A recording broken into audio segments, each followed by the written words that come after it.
IT act का मतलब जानते हो? इंफॉर्मेशन टेक्नोलॉजी है। आजकल के जमाने में तुम लोग देखोगे तो इंफॉर्मेशन इज पावर। जिसके पास इंफॉर्मेशन है, बड़ी बड़ी कंपनियां जो है डाटा खरीद लेती हैं। कहाँ से? बैंक से। समझ लो, जहाँ पे आपने अपना आधार कार्ड लगाया हो, जिस वेबसाइट में पैन कार्ड लगाया हो, ईमेल डाल के आप लॉगिन करते हैं या फिर फोन नंबर डाल के लॉगिन करते हैं, ओटीपी आता है। समझ लो, तो उसमें क्या होता है, उस वेबसाइट पे आपका डाटा चला जाता है। आप वो वेबसाइट का क्या काम होता है, वो डाटा आपका सेल करती है। आपका पूरा पूरा डाटा सेल होता है। देखते हैं आपके पास बैंक से कॉल आ रहा है, उस बैंक से कॉल आ रहा है जिस बैंक में आपने आज तक अकाउंट नहीं खुलवाया। आता है? कैसे आता है? उनके पास आपका नंबर कैसे गया है? बड़ी बड़ी कंपनियों से वो लोग पूरी पूरी डाटा खरीद लेते हैं। समझ लो, उसका मिसयूज भी होता है। अगर मिसयूज हुआ है तो इसी चैप्टर के अंदर उसकी पनिशमेंट भी दी गई है कि अगर किसी कॉर्पोरेट ने आपसे डाटा कलेक्ट किया है तो उसकी रिस्पॉन्सिबिलिटी होती है कि वो उसको प्राइवेट रखे। आपकी परमिशन के बिना वो किसी को एक्सेस नहीं दे सकती है उस डाटा, और अगर दिया है उस डाटा का एक्सेस तो उससे रिलेटेड जितना भी उसको नुकसान होगा उतना बॉडी कॉर्पोरेट होगी, उस लाइबल होगी फाइन पेमेंट के लिए। मान लो 2 करोड़ का आपको लॉस हो गया, आपके अकाउंट में 2 करोड़ रुपए पड़ा था और 2 करोड़ का आपको लॉस हो गया, तो वो कंपनी लाइबल होगी आपको 2 करोड़ रुपए देने के लिए। समझ में आया क्या है इसका फ्रेमवर्क? तो सबसे पहले इसका ऑब्जेक्ट क्या है? Legal recommendation. The act gives legal recommendation to electronic transaction. जो इलेक्ट्रॉनिक ट्रांजैक्शन होते हैं, जैसे हम लोग गूगल पे, फोन पे, इन पे सब पे ट्रांजैक्शंस करते हैं, इनको इलेक्ट्रॉनिक रिकमेंडेशन मिला। मतलब पहले क्या होता था, एक ट्रांजैक्शन अगर आपका कहीं पे पैसा फंस गया तो पुलिस कहती थी हमसे नहीं, मतलब क्यों, आपने ऑनलाइन किया था। सब लोग ऑफलाइन पे जोड़ देते थे। ठीक है, ये एक्ट आने के बाद इसको एक लीगल फ्रेमवर्क मिल गया इलेक्ट्रॉनिक ट्रांजैक्शंस को। जितने भी इलेक्ट्रॉनिक ट्रांजैक्शंस होते हैं बाय एक्सेप्टिंग डिजिटल सिग्नेचर, जो डीएससी होती है। तुम लोग सब लोग फर्म में काम करो, डीएससी जानते हो? जानते हो क्या होता है? Digital signature certificate. ठीक है, उसमें डिजिटल साइन होते हैं। अब ये नहीं कि उसमें साइन करके वो फीड कर दो। ठीक है, उसके लिए अलग से वेबसाइट होती है, अप्लाई करना पड़ता है, तब वो डीएससी बन के आती है। समझ लो, which can be used by the public or government officials, जो कि पब्लिक या गवर्नमेंट ऑफिशियल के द्वारा यूज किया जाता है। इन सबको लीगल रिकमेंडेशन मिली। अब वो जो डीएससी होती है, आज उसका अगर अनऑथराइज्ड यूज होता है तो आप कहां जाएंगे? साइबर सिक्योरिटी में। समझ लो, electronic filing, it facilitates the electronic filing of document with government records through public cannot demand that only electronic method be used। जो इलेक्ट्रॉनिक फाइलिंग होती है, आईटीआर फाइल होते हैं, जीएसटी फाइलिंग होती है, उनको लीगल रिकमेंडेशन मिल गया। Amendments, it allows for necessary changes to be made in other laws to support electronic transaction. जो अदर लॉज हैं उसमें भी एक सपोर्टिव लॉ की तरीके काम करता है, क्योंकि साइबर हर लॉ में तुम्हारे इलेक्ट्रॉनिक रिकॉर्ड्स होते हैं, इलेक्ट्रॉनिक ट्रांजैक्शंस होते हैं। समझ लो, तो उसमें जो भी चीजें अमेंडमेंट वगैरह करने हैं वो अमेंडमेंट करने में ये लॉ मदद करता है। ठीक है, regulatory authority, the act establish a licensing and monitoring authority to oversee electronic transaction. एक जो भी इलेक्ट्रॉनिक ट्रांजैक्शन होते हैं उसको मॉनिटरिंग करने का एक काम करता है। मॉनिटरिंग का मतलब देख रेख करना कि कहीं कुछ गलत नहीं होगा। ये इसके ऑब्जेक्टिव्स में कुछ। अब आगे अगर बात करें dispatch and receipts of record. अब यहाँ पे कंप्यूटर की बात की जा रही है कि डिस्पैच कब माना जाएगा और रिसिप्ट कब माना जाएगा। ठीक है, तो सेंडिंग रिकॉर्ड्स, अगर हम किसी को रिकॉर्ड्स भेज रहे हैं, या डिस्पैचिंग टाइम या रिसिप्ट टाइमिंग। ठीक है, अगर हम किसी को रिकॉर्ड्स भेज रहे हैं, records can be send by the originator और देयर ऑटोमेटेड सिस्टम। ओरिजिनेटर मतलब जो पर्सन जो है रिकॉर्ड्स भेज रहा है उसको सेंडर बोला जाएगा। ठीक है, उसके बाद dispatching time, dispatch occurs when the records leave the originator's control. जैसे हमारे सिस्टम में कोई चीज है, हमें तुम्हें नोट्स भेजने हैं, तो डिस्पैच कब माना जाएगा? जब हम यहाँ से भेजेंगे और हमारे यहाँ से सेंड का साइन आ जाता है। जैसे अगर कुछ भेजेंगे टेलीग्राम में, व्हाट्सएप पे, तो सेंड का साइन आ जाएगा, तो उस टाइम पे वो डिस्पैच माना जाएगा जब सेंड का साइन आ जाएगा। रिसीव कब माना जाएगा? आप लोगों ने देखा होगा जब उसके पास में पहुंच जाएगा, उसके कंप्यूटर में पहुंच जाएगा, जब डबल टिक हो जाता होगा। देखा होगा आपने, जब डबल टिक हो जाता है। ठीक है, रिसीव टाइमिंग पढ़ो, और record is received when it enters to the designated computer और when the receipt receive it unless otherwise agreed. कह रहे हैं जब उसके डेजिग्नेटेड कंप्यूटर में वो पहुंच जाएगा तब उसको रिसिप्ट माना जाएगा। जैसे कि हमने बताया डबल टिक टिक लिख के लग के आया, इसका मतलब उसके फोन में या उसके लैपटॉप में वो मैसेज पहुंच गया है। Clear? Place of dispatch and receipts, the place of dispatch and receipt is considered the place of business unless agreed otherwise। place of dispatch and receive जो होगा वही place of business होगा। ठीक है, जहां से डिस्पैच हुआ, रिसीव हुआ, उस प्लेस को क्या कहेंगे? Place of business. अब ये क्या है?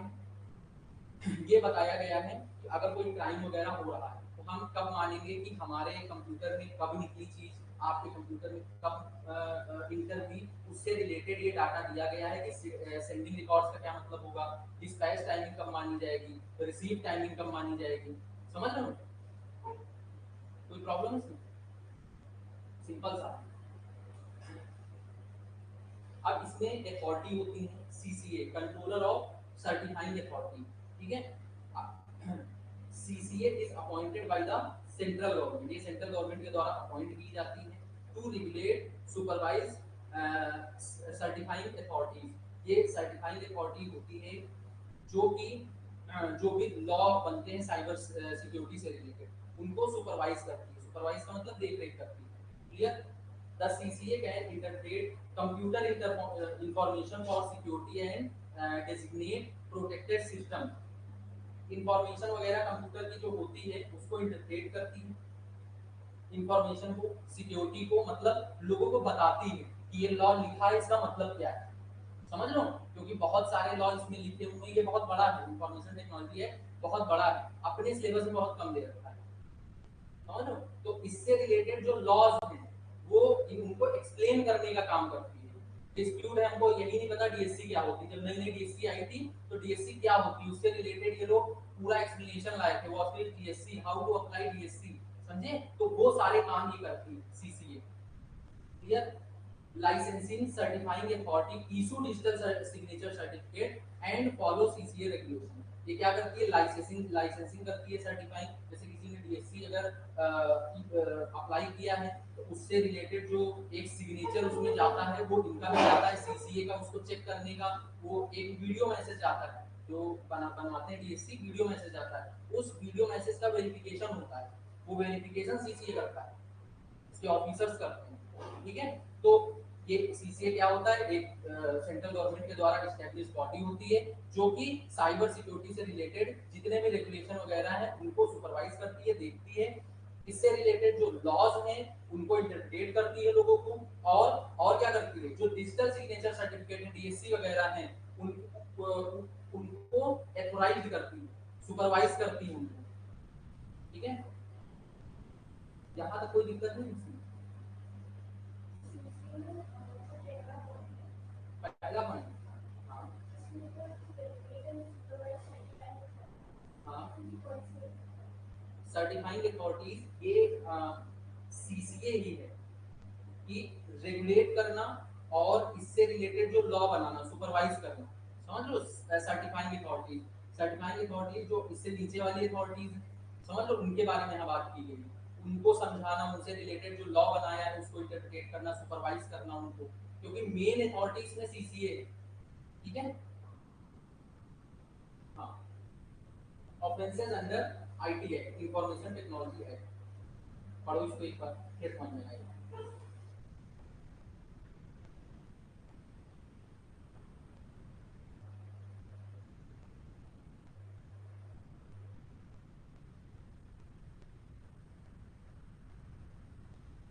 मान लो हम एक स्टूडेंट हैं, ठीक है, और हम आते हैं यहाँ, अमित सर की क्लास में बैठते हैं, ठीक है, मिलने आते हैं, जानते हैं कुछ नहीं, आए और अमित सर के लैपटॉप में गए और जितनी फाइलें सब डिलीट कर दी।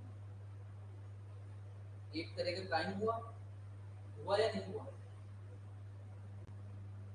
बोलो बस, ये क्राइम कैसे हुआ? ये तो अच्छी बात है।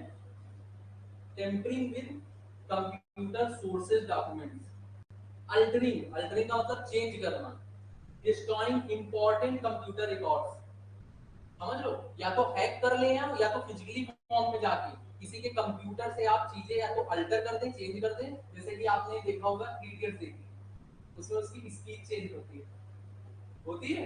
तो क्या किया वहां पे, अल्टर किया उसने, कुछ मेजर मेजर जो वर्ड्स हैं उनको चेंज कर दिया। समझ लो, वो एक तरीके की क्राइम है, साइबर क्राइम। समझ लो, टेम्परिंग समझ में आया? टेम्परिंग का मतलब अल्टर करना या तो चेंज करना कंप्यूटर रिकॉर्ड्स को। कोई डाउट? हैकिंग, हैकिंग जानते हो क्या होता है? Unauthorized action that destroy, delete या alter data in a computer intending to cause damage. Unauthorized action का मतलब आपको उस कंप्यूटर का एथोराइजेशन नहीं दिया गया है कि आप उसके अंदर जाके उसमें अल्टर करें या तो कोई चीजें डिस्ट्रॉय करें। हमने यहाँ से, हम हैकर हैं, यहाँ से हैक कर लिया किसी का कंप्यूटर, ठीक है, और उससे सारी फाइलें डिलीट कर दी। समझ लो, तो वो क्या हुआ, हैकिंग। ये तो सबको पता होगा नॉर्मल। मिस रिप्रेजेंटेशन, ये क्या होता है?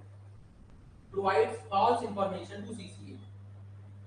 अगर आपने फॉल्स इंफॉर्मेशन प्रोवाइड की है सीसीए को, उसको बोलते हैं मिस रिप्रेजेंटेशन। ठीक है, कोई मान लो किसी साइबर क्राइम या फिर किसी साइबर रेगुलेशन के तहत आपसे सीसीए ने कोई डाटा मांगा, मान लो डीएससी में ही फायर फॉल्स इंफॉर्मेशन आपने प्रोवाइड की, उससे आपने डीएससी ले ली और उससे कोई क्राइम कर दिया, तो क्या हुआ, मिस रिप्रेजेंटेशन हुआ।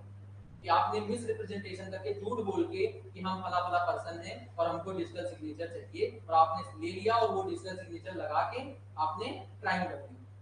क्लियर? अगला पॉइंट, फोर्थ पॉइंट क्या है? ब्रीच ऑफ,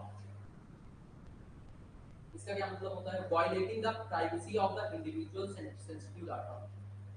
कोई भी इंडिविजुअल का प्राइवेट डाटा है लैपटॉप में या फोन में, अगर उसके साथ आप कोई छेड़छाड़ करते हैं, समझ लो, तो वो भी आपका ऑफेंस के अंदर आता है। इंडिविजुअल का पर्सनल डाटा, जैसे कि किसी के फोन से आप बिना उसकी परमिशन के कुछ उसकी पिक्चर्स निकाल लो, पर्सनल पिक्चर्स, तो क्या हुआ, इसी के अंदर आ रहा है, फोर्थ पॉइंट के अंदर, उसकी पर्सनल चीजें इंडिविजुअल की। Publishing false digital signature certificate, issuing incorrect या मिसलीडिंग डीएससीज। ठीक है, समझ में आया है कि आपने झूठ बोल के या फिर झूठे सिग्नेचर बनवाए हैं अपने, जाली सिग्नेचर, डिजिटल सिग्नेचर, तो वो फिफ्थ पॉइंट के अंदर आएगा। इन पांचों पॉइंट में कोई दिक्कत नहीं? मैं लिख लो दिसंबर 2023 एमसीक्यू। बहुत सिंपल सिंपल क्वेश्चन आते हैं इन चैप्टरों से, समझ लो, स्कैनर उठा के देख लेना। एमसीक्यू भी ऐसे आते हैं कि अल्टरिंग और डिस्ट्रॉइंग इंपॉर्टेंट कंप्यूटर रिकॉर्ड्स, उसमें दे देंगे टेम्परिंग, हैकिंग, समझ लो, मिस रिप्रेजेंटेशन, ऐसे ऑप्शन दे देंगे। टेम्परिंग तुमको याद है, क्योंकि वर्ड टेम्परिंग ऐसा है ना कि वहां अगर उसकी मीनिंग नहीं याद करोगे तो भूल जाओगे एग्जाम में। समझ लो, तो इसमें भी आगे आगे वर्ड का ही खेल है इसमें। सेटलमेंट ऑफ डिस्प्यूट, एक बार इसको पढ़ो।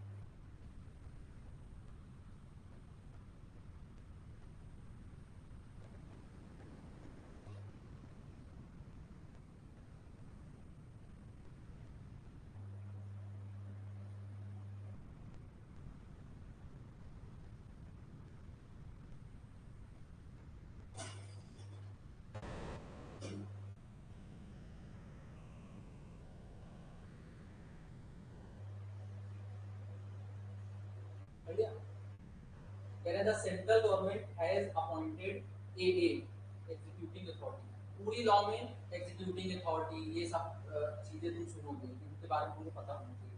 विद एक्सपर्टीज इन आईटी, मतलब एक अथॉरिटी एए हम अपॉइंट करेंगे जो कि ऐसा बंदा होगा जो आईटी एक्सपर्ट का होगा, मतलब आईटी में एक्सपर्ट होगा, इंफॉर्मेशन टेक्नोलॉजी में सारे रूल्स एंड रेगुलेशन उसको पता होंगे, एंड कोई भी लीगल मैटर्स भी उसको होगा तो वो डील कर लेगा। A cyber regulation appellate tribunal has established for appeal. Appeal का मतलब होता है कि आप अगर नीचे वाली अथॉरिटी से नाखुश हैं तो आप ऊपर अपील करते हैं। ठीक है, अपील वगैरह को हमने पढ़ा होगा कि अगर आप नीचे वाली अथॉरिटी से नाखुश हैं तो उसमें 30 डेज में, फिर 60 डेज में, फिर 90 डेज में, फिर 120 डेज में, ऐसे करके चलता है सब में, हर चैप्टर में। तो अगर आप सीसीए में कोई डिसीजन दिया है आपको कि आप इसके तहत आपके ऊपर ये टेम्परिंग का केस चलेगा, टेम्परिंग में आप दोषी पाए जाते हैं, ऑफेंस कर रहे हैं टेम्परिंग का, और अगर आप उससे नाखुश हैं तो आप किसके पास जा सकते हैं, एए के पास। ठीक है, एए आपकी अपील को सुनेगा। If someone is happy with the decision of the CCA, देखो लिखा हुआ है, और executing authority they can appeal within 45 days, decision from AA can be further appeal high court within 60 days. जो decision होगा AA का वो 60 days में हाई कोर्ट में सुना जा सकता है। देखो सीसीए का जो डिसीजन होगा उसके अगेंस्ट अपील होगी 45 डेज में, कहां पे, एए में। तो एए का डिसीजन होगा उससे रिलेटेड 60 डेज में होगी अपील, कहां पे, हाई कोर्ट। क्लियर, ये है पूरा आपका क्रक्स इसका। Civil code do not have any jurisdiction over these matters. जो सिविल कोड होते हैं अपने नॉर्मल सिविल कोड, वो सीसीए वाले मतलब जो भी अपने मनी लॉन्ड्रिंग कर रहे हैं, जो भी अपने ये वाले साइबर सिक्योरिटी वाले केसेस हैं, इनमें कोई भी टांग नहीं अड़ा सकता। ऐसे ही आपके उसमें मनी लॉन्ड्रिंग में था, उसके जो मैटर्स हैं स्पेशल कोर्ट्स अगर डील कर रहा है तो सिविल वाले कोर्ट वाले उसमें टांग नहीं अड़ा सकते, वहां पे मुद्दा नहीं जाएगा। वहीं पे उसका केस अगर उससे रिलेटेड कोई और केस निकल आता है वो भी वहीं स्पेशल कोर्ट में ही देखा जाएगा। क्लियर, तो तुमको ये बात याद रखनी है, इंपॉर्टेंट वहां पे लिखनी कि हाँ, सीसीए में सीसीए के डिसीजन से अगर एनएफपी है तो 45 डेज में कहा जा सकता है एए के पास, तो एए के डिसीजन से अगर एनएफपी है तो 60 डेज में हाई कोर्ट के पास जा सकता है। तो चाहो तो लिख सकते हो, सेकंड पेज पे तुम्हारे लिखा होगा सेटलमेंट ऑफ डिस्प्यूट बुक में।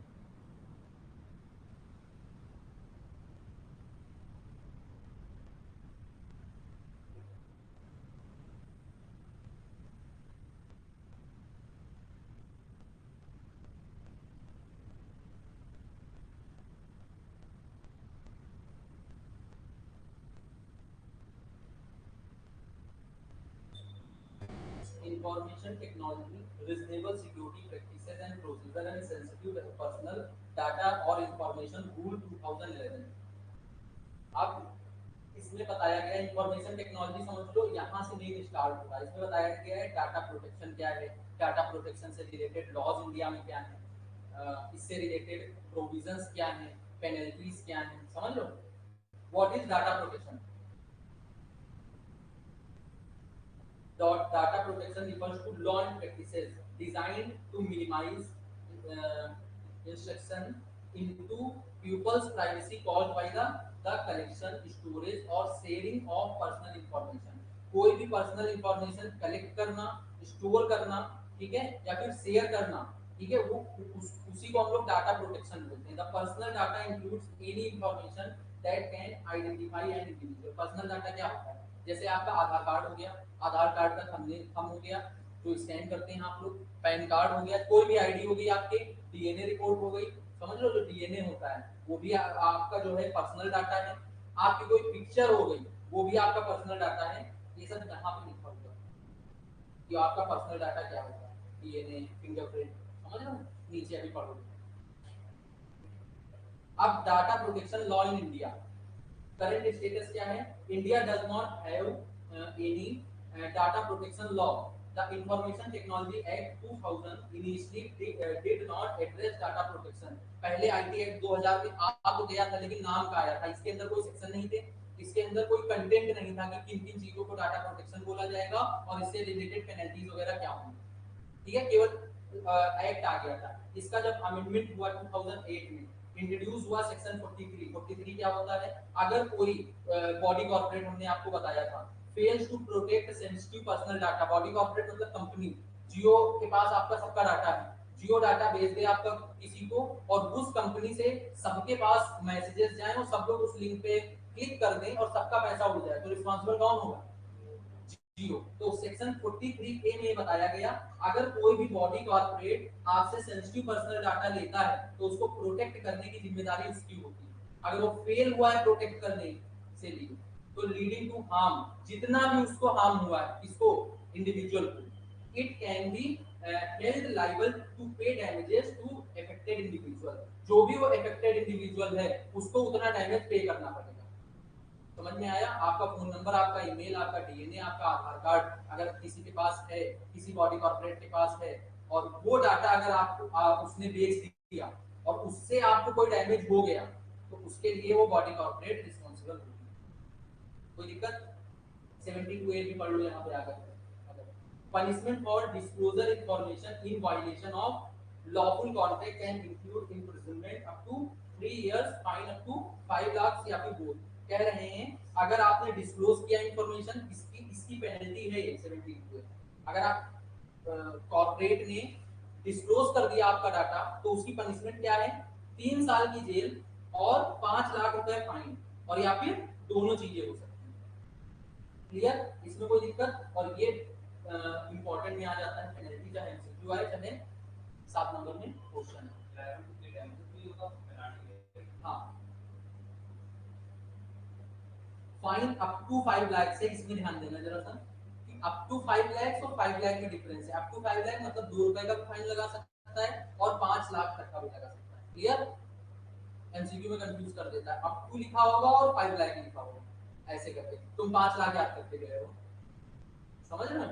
फाइनल एमसीक्यू में होता है ऐसा, अप टू 5 लाख और 5 लाख, 5 लाख और मोर। अब तुम 5 लाख याद करके गए, नॉर्मल बच्चा यही करता, 5 लाख 5 लाख 5 लाख, आपको कुछ ध्यान नहीं देता।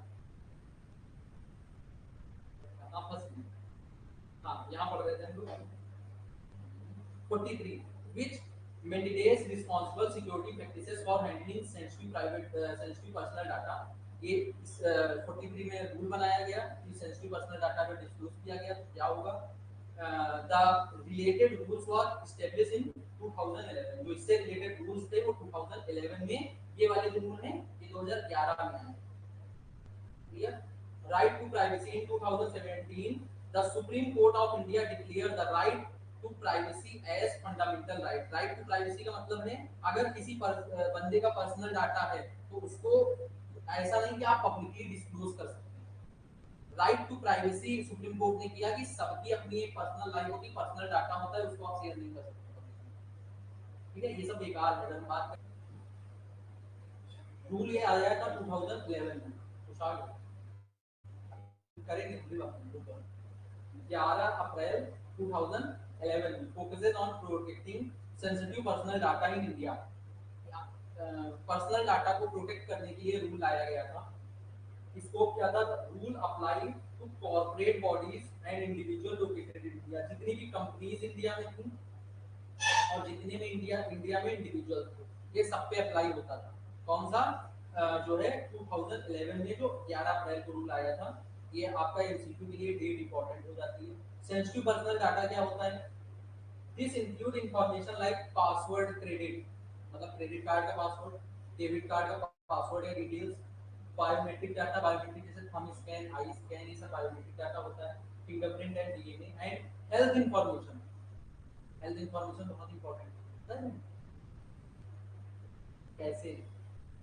जैसे मान लो अंबानी है, अंबानी को के 1000 दुश्मन होंगे और कोई उनको एक ऐसी हेल्थ प्रॉब्लम हो कि उनको किसी चीज से एलर्जी हो और किसी बाहर वाले इंसान को पता चल जाए, तो वो चीज इनके खाने में मिला सकता है, मिलवा सकता है। समझ रहे हो? या फिर उनको कोई ऐसी प्रॉब्लम हो किसी स्पेसिफिक फूड से, वो फूड उनको खिलवा सकता है, इंजेक्ट करवा सकता है वो चीजें। समझे? तो हेल्थ इंफॉर्मेशन बहुत इंपॉर्टेंट होती है। Publicly available information is not considered as sensitive. जो इंफॉर्मेशन पब्लिक डोमेन में फ्रीली अवेलेबल है उसको हम प्राइवेट नहीं मानेंगे। समझ लो, आपने खुद से अपनी वेबसाइट बना रखी है, उसमें सारा डाटा डाला होगा है, हमारी हाइट ये है, जैसे कि बेस्ट एग्जांपल है आपका वो साड़ी.com, समझे? उस पे अपनी प्रोफाइल बना के डाला है, हमारी हाइट ये है, हमारा डीएनए ये है, ठीक है, मेरा रंग गोरा, समझे? ऐसे करके पूरा डाटा नहीं होता है वो डाल रखा है। उसके बाद कह रहे हैं हमारा डाटा डिस्क्लोज हो गया, क्या उसको इसके डाटा प्रोटेक्शन के अंदर में सेंसिटिव पर्सनल डाटा बोला जाएगा? नहीं बोला जाएगा। ऐसा डाटा जो पब्लिक डोमेन में अवेलेबल ना हो, that is called sensitive data. Clear? Privacy policy क्या है? Corporate must create a privacy policy that easily accessible to individuals providing their information. This policy should details what data is collected. मतलब जिससे आप data collect कर रहे हैं individual, उसको ये पता होना चाहिए कि आप क्या डाटा कलेक्ट कर रहे हैं। कहाँ उससे सिग्नेचर करवा रहे हैं, समझ लो। उसको ये चीजें पता होना चाहिए। आप क्या what data should be collected, why it is collected, data आप क्यों कलेक्ट कर रहे हैं, उसका पर्पस क्या है। हमसे आधार कार्ड की इंफॉर्मेशन ले रहे हैं, हम अगर कहीं लगवा रहे हैं तो क्यों लगवा रहे हैं, बॉडी कॉर्पोरेट को बताना पड़ेगा। And how it will kept secure, और उसको आप सिक्योर कैसे रखेंगे, हमारे थंब स्कैन को, हमारे आधार कार्ड की इंफॉर्मेशन को, हमारे डीएनए रिपोर्ट को, हेल्थ रिपोर्ट को, ठीक है। तो प्राइवेसी पॉलिसी बनानी पड़ेगी। प्राइवेसी पॉलिसी में मेनली क्या है, इंडिविजुअल से जो डाटा आप कलेक्ट कर रहे हैं उसकी इंफॉर्मेशन देंगे कि आप क्यों कर रहे हैं, उसको सिक्योर कैसे रखेंगे, और आप उसको कलेक्ट कैसे कर रहे हैं। Clear. Duties of corporate, corporate की क्या ड्यूटी, कौन सी कॉर्पोरेट, जो डाटा कलेक्ट कर रही है privacy. Obtain consent from individual before collecting their information, उनकी अनुमति लेनी पड़ेगी, कंसेंट लेनी पड़ेगी, जिससे आप डाटा कलेक्ट कर रहे हैं। ऐसा नहीं है कि आप कहीं आधार कार्ड उसका रखा है, चुपके से फोटो खींच लें, ऐसा कर सकते हैं, नहीं कर सकते। उससे कंसेंट लेनी पड़ेगी कि आपका डाटा हम यूज कर सकते हैं कि नहीं कर सकते। Collect data only for lawful and necessary purpose, केवल और केवल लॉफुल एंड नेसेसरी पर्पस के लिए उसका डाटा यूज कर सकते हैं। Using it for those purpose, those purpose का मतलब लॉफुल एंड नेसेसरी पर्पस, मतलब जिस पर्पस के लिए आपने उससे कलेक्ट किया है, और भी कोई लॉफुल पर्पस के लिए यूज कर सकते हैं, लेकिन अनलॉफुल नहीं होना चाहिए। Inform individual about the collection, uses and recipients of the data, उसका कलेक्शन आपने क्यों किया है, उसका यूज क्या कर रहे हैं, और रिसिपिएंट मतलब और कितने लोगों को डाटा ट्रांसफर कर रहे हैं, उसके रिसिपिएंट कौन कौन है। Clear. Allow individuals to review and correct their information, individuals को ये अलाउ होना चाहिए कि वो रिव्यू कर सकें, अपनी डाटा को देख सकें, और उसमें अगर कोई इंफॉर्मेशन जो है गलत फिल हुई हो तो उसको सही कर सकें, करेक्ट कर सकें। Ensure data security and designated grievance officer to address compliances, मतलब एक ऑफिसर कंपनी में एड्रेस होना चाहिए जो ये सारी सिक्योरिटी वगैरह को, डाटा से रिलेटेड सिक्योरिटी वगैरह को देखे। मतलब कंपनी में एक बंदा हायर किया होना चाहिए जो कि वहां पे बैठ के डाटा प्रोटेक्शन पे काम करे। Clear. disclose to third party, corporate must get prior permission from individual before selling their data to third party, अगर किसी थर्ड पार्टी को डाटा ट्रांसफर कर रहे हैं तो पहले कंसेंट लेनी पड़ेगी इंडिविजुअल की। Security practices, corporate are encouraged to implement reasonable security measures such as following international standard, ये बेकार है, इंटरनेशनल स्टैंडर्ड इसको पढ़ने की कोई जरूरत नहीं। and annual audit of these practices record especially after significant update। कह रहे हैं सिक्योरिटी जो प्रैक्टिसेस होती है इंफॉर्मेशन टेक्नोलॉजी, उसका भी ऑडिट होता है, ठीक है। तो उसका ऑडिट करवाना बहुत जरूरी है, इंटरनेशनल स्टैंडर्ड्स को ध्यान में रखते हुए ये चीज बताइए। आप इसको पढ़ो एक बार, इसमें अगर कोई डाउट हो तो पूछ सकते हैं, ये बहुत इंपॉर्टेंट है। नहीं है, basic principle of data privacy and business intelligence, BI, business intelligence, ये क्या होता है। BI is a structured process that helps organization analyze data and make informed decision। ठीक है। अब होता क्या है, डिफरेंट डाटा कंपनियां बेचती हैं या कंपनियां उठाती हैं अलग जगह से। डाटा उठाया, उसको डाटा अनस्ट्रक्चर्ड होता है, अनस्ट्रक्चर्ड मतलब कुछ चीजें बिखरी हुई पड़ी, उस डाटा को स्ट्रक्चर्ड फॉर्म में उन्होंने कन्वर्ट किया, स्ट्रक्चर्ड डाटा। उसके बाद उससे जो यूजफुल इंफॉर्मेशन थी वो निकाली, फिर उसको केपीआई जो होते हैं की पर्सनल, ठीक है, उनको जो है दिया और उससे वो लोग डिसीजन बनाते हैं। बिजनेस इंटेलिजेंस बोलते हैं बीआई। बिजनेस इंटेलिजेंस का क्या मतलब होता है, डिफरेंट सोर्सेज से हम लोग डाटा लेते हैं, डाटा को कलेक्ट करते हैं, एनालाइज करते हैं, फिर उस डाटा को, मान लो कुछ डाटा है जो अकाउंट सेक्टर में जाएगा, कुछ डाटा है जो सेल्स सेक्टर में जाएगा, वहां के जो मैनेजर होते हैं वहां डाटा भेजते हैं, अपने अपने हिसाब से वो अपने अपने सेगमेंट का डिसीजन लेते हैं। समझ में आया, ये हमने एक रफली आइडिया दिया, अभी अंदर पूरा पढ़ोगे, ठीक है। तो बिजनेस इंटेलिजेंस एक प्रोसेस है, स्ट्रक्चर्ड प्रोसेस है that helps organization analyze data and make inform decision, data को एनालाइज करना और उससे इन्फॉर्म डिसीजन लेना, अच्छा सही डिसीजन लेना, इसका पूरा प्रोसेस दे रखा है। डाटा को सबसे पहले स्टोर किया जाता है, एक प्रोसेस दिया हुआ है, ठीक है। डाटा को स्टोर करना, फिर डाटा को प्रिपरेशन करना। Data is stored in the central data warehouse और smaller data marts specific to the department, department wise उस डाटा को स्टोर किया जाता है, ठीक है। उसके बाद the data includes historical and real time information. Historical का मतलब होता है पास्ट का डाटा, और रियल टाइम करंट में क्या चल रहा है डाटा, करंट डाटा, ठीक है। दोनों को स्टोर किया जाता है। उसके बाद data preparation, before analysing data raw data from various sources is integrated. Raw data जो होता है उसको इंटीग्रेट मतलब इकट्ठा किया जाता है, उसको क्लीन किया जाता है एंड ऑर्गेनाइज किया जाता है, जो हमने भी बताया था, स्ट्रक्चर करना, ऑर्गेनाइज करना। This ensure the data is accurate and consistent, clear. अब एनालाइज करना डाटा को, डाटा को एनालाइज करना, organize and modelling data for analysis, reading queries to extract insights from the prepared data. उससे हम इनसाइट्स निकालते हैं। इनसाइट्स का मतलब होता है यूजफुल इंफॉर्मेशन।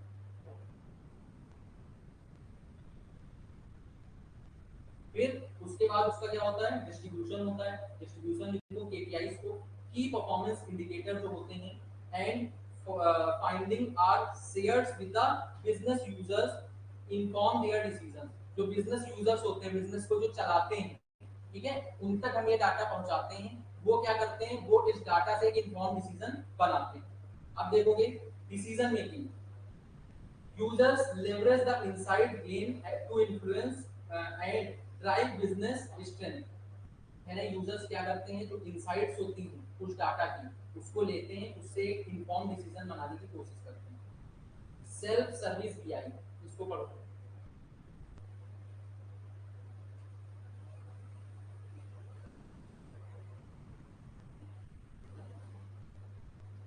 अब ये दो वर्ड है इसमें, विजुअलाइजेशन एंड डैशबोर्ड। ये क्या होता है पता है?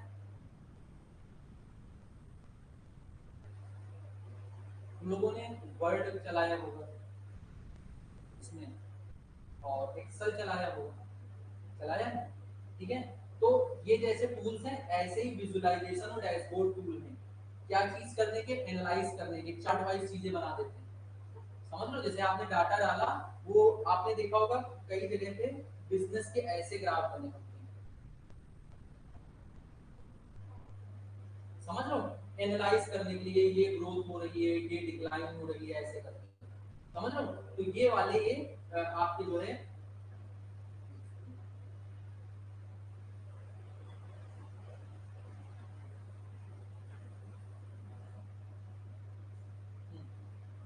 ये वाले ये आपके चीजें होती हैं, कहाँ ये कहाँ पढ़ा रहे हैं। Advanced analysis BI program may also include advanced techniques like predictive analytics and data mining, often handled by specialized team. Predictive analysis मतलब पहले से जैसे आप लोग देखते थे, आप लोग करते थे, ओएम का जो दूसरा चैप्टर था क्या था, बिजनेस फॉरकास्टिंग, जिसमें वो बनता था सेल वगैरह, आप ऐसे करके उससे 2025 का डाटा निकालते थे, एनालाइज करते, डिमांड फोरकास्टिंग, ठीक है, डिमांड फोरकास्टिंग। तो जैसे प्रीवियस डाटा को लेके आप आगे की फोरकास्टिंग करते थे, वही चीजें यहाँ पे बता दिया जा रही, प्रिडिक्टिव एनालिसिस। पहले का, पहले से आप एनालिसिस कर रहे हैं कि आगे की सेल कितनी होगी, आगे की परचेज कितनी होगी। ये प्रिडिक्टिव एनालिसिस कैसे करते हैं, प्रीवियस डाटा को देखते हैं, क्लियर। डाटा माइनिंग करते हैं। डाटा को माइनिंग का मतलब होता है डाटा में से अपना यूजफुल इंफॉर्मेशन निकालना, माइनिंग, क्लियर। और ये स्पेशलाइज्ड टीम के द्वारा हैंडल किया जाता है, ठीक है। समझ में आ रहा है, खाली सर दिला रहा है तुम लोग, तो why business intelligence is important, BI भी इंपॉर्टेंट। ये चैप्टर थोड़ा सा वो उस टाइप का है, बोरिंग टाइप का है ना, लग रहा है बोरिंग क्या, लग रहा है तो नींद आ रही है, वो लोग सो भी गए। वो लोग रात में कितने बजे सोते हैं, कोई समय नहीं है इसका। कोचिंग होती है ना सुबह, ये स्ट्रगल है तुम लोगों को पता है, स्ट्रगल टाइम है 2 साल। सही बता रही है, स्ट्रगल है। लेकिन ये जानते हो, ये लाइफ बहुत अच्छी है, ये लाइफ, ये लाइफ बहुत अच्छी है कि सुबह आना कोचिंग में, क्लास करना, उसके बाद ऑफिस जाना, 10 लोगों से मिलना, ये लाइफ अच्छी, स्टूडेंट वाली लाइफ ज्यादा अच्छी है।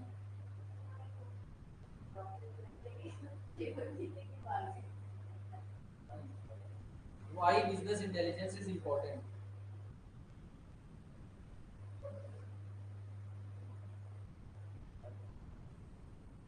क्यों इम्पोर्टेंट है? इन्फॉर्म डिसीजन के लिए, इंक्रीज प्रोडक्टिविटी एंड रेवेन्यू के लिए, ग्रोथ के लिए और डाटा ड्रिवन चॉइसेस। ये चारों पॉइंट को पढ़ो, समझ में आ जाएंगे तुम्हें। ऊपर अभी बताया कि इन्फॉर्म डिसीजन लिया जाता है बीआई से। इन्फॉर्म डिसीजन, जब डिसीजन लोग सही लोगे तो प्रोडक्टिविटी एंड रेवेन्यू ऑटोमेटिक बढ़ेगा। क्लियर? ग्रोथ होगी आपकी, डाटा ड्रिवन चॉइसेस होंगी।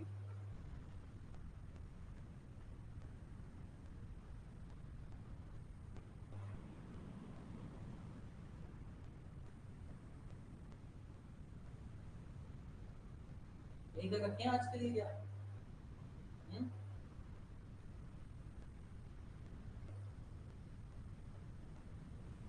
हाँ, तो कुछ मॉडर्न बिजनेस इंटेलिजेंस प्लेटफॉर्म है, ऊपर पढ़े थे जो हमने कल, वो ट्रेडिशनल आपके प्लेटफॉर्म थे कुछ, ये वाले हम लोग के मॉडर्न प्लेटफॉर्म है बीआई के।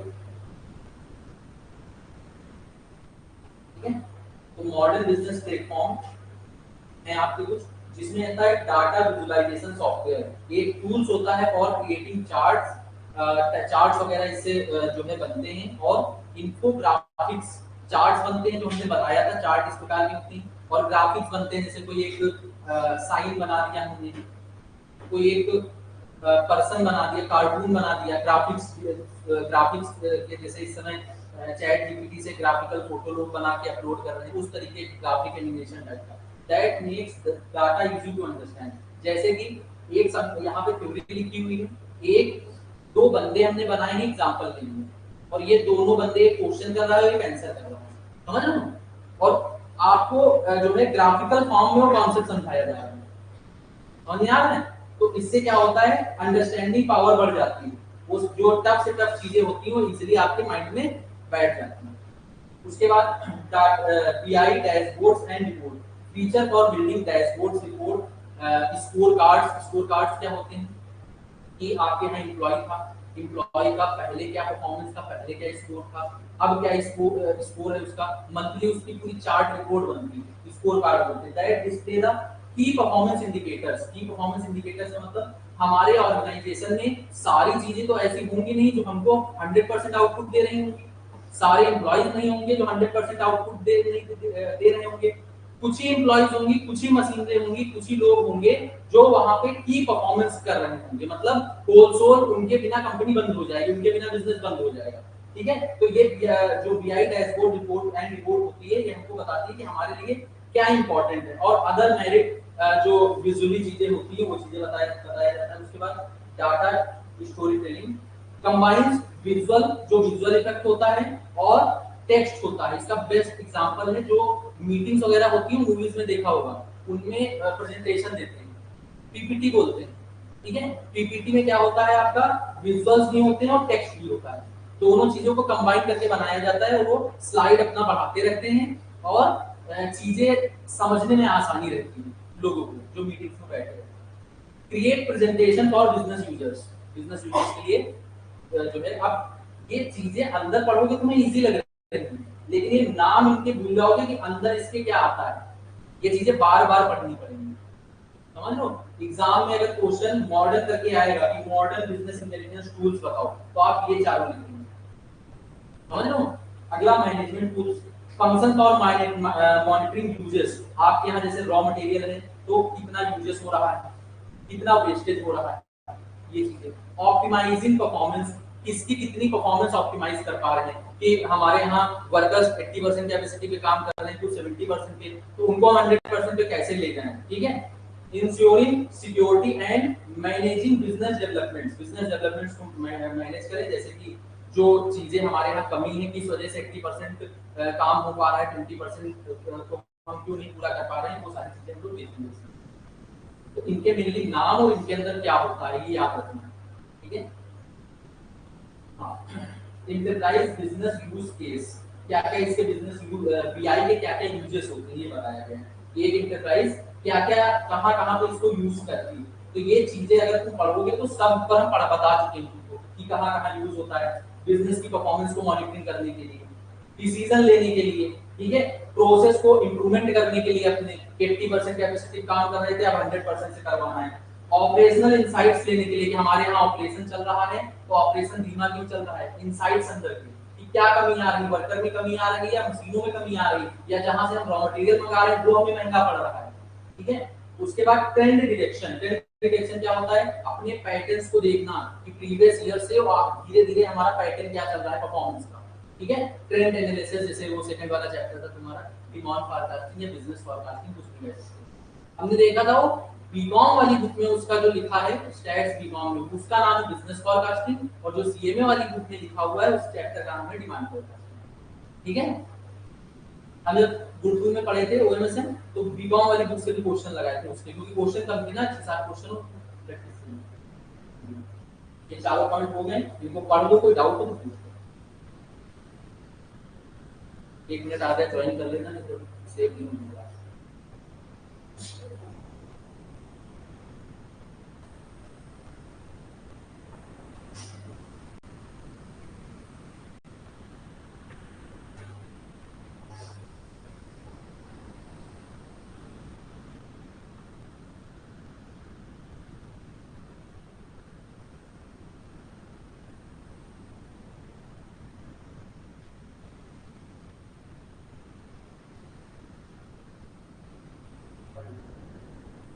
पढ़ लिया, चारों समझ में आ गए, कोई डाउट नहीं है। इंडस्ट्री स्पेसिफिक एप्लीकेशन, अब जो बीआई है डिफरेंट डिफरेंट इंडस्ट्री में डिफरेंट डिफरेंट टाइप के यूज किए जाते हैं। क्या हुआ, सब कुछ है बुक में, बात ढूंढ लेना अभी सामने से देख लो, ठीक है। इंडस्ट्री स्पेसिफिक एप्लीकेशंस, उसमें क्या है बहुत छोटा छोटा दे रखा है, हमने हाईलाइट कर दिया है चीजों को, तो ढूंढने में बीच में लिखा होगा हेडिंग और हमने पॉइंट्स में उसको लिख दिया हेडिंग में बना दिया, ऐसे करके भी काफी सारी तुम्हारी हेडिंग मिल जाएंगी, ठीक है। तो डिफरेंट डिफरेंट जो बिजनेस हैं उन वो डिफरेंट डिफरेंट बीआई का यूज करती है, वो डिफरेंट डिफरेंट तरीके से करती है। जैसे जो बैंक्स हैं तो जो आपका मैन्युफैक्चरिंग इंडस्ट्री में बीआई यूज हो रहा है बिजनेस इंटेलिजेंस, वो आपका क्या बैंक्स वगैरह में यूज हो पाएगा, नहीं हो पाएगा। तो डिफरेंट डिफरेंट सेक्टर्स हैं, वैसे ही डिफरेंट डिफरेंट बीआईज हैं। जैसे कोई फाइनेंशियल सर्विसेज देता है, फाइनेंशियल सर्विसेज कौन देता है, बैंक्स वगैरह, एनबीएफसी वगैरह, बताया। रिस्क एनालिसिस इनका काम होता है, during the loan approval, identify upsells opportunities for existing customer, ये सारी चीजें जो बैंक वगैरह फाइनेंशियल स्टेटमेंट का काम होता है, वो फाइनेंशियल सर्विसेज देने का भी काम बीआई के अंदर होता है, लेकिन इसके लिए अलग सॉफ्टवेयर होता है। रिटेल में जो काम करते हैं मैनेजिंग मार्केटिंग प्रमोशन वगैरह करना, इन्वेंट्री वगैरह रखना, इन्वेंट्री के लिए भी अलग अलग सॉफ्टवेयर होते हैं। जैसे फीफो मेथड लगता है तो तुम क्या सोचते हो कि एक एक चीजों को मैन्युअली ऐसे करके इंटर करना पॉसिबल है?